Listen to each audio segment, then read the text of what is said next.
বার্ষিক ক্রীড়া প্রতিযোগিতার দিনে স্কুল চত্বরে ২১শে জুলাইয়ের মঞ্চ ও বিভিন্ন মনীষীদের মূর্তি উন্মোচন হরিহরপাড়ার মালোপাড়া হাই স্কুলে। বুধবার স্কুল চত্বরে মাদার টেরিজা, নজরুল ইসলাম, রবীন্দ্রনাথ ঠাকুর, সুভাষচন্দ্র বসু, মহাত্মা গান্ধী সহ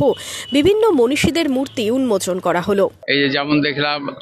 ময়ূর মঞ্চ একটা, ওখানে মাদার টেরিজা থেকে শুরু করে আমাদের কাজী নজরুল ইসলাম থেকে শুরু করে রবীন্দ্রনাথ থেকে শুরু করে আমাদের সুভাষ বোস থেকে শুরু করে মহাত্মা গান্ধী, সব থেকে আমাদের দেশের যে লড়াই করেছিল সেই মহাত্মা গান্ধী থেকে শুরু করে আমাদের কি অনেকগুলো যেগুলো করেছে সেটা আমাদের ভাবনার বাইরে।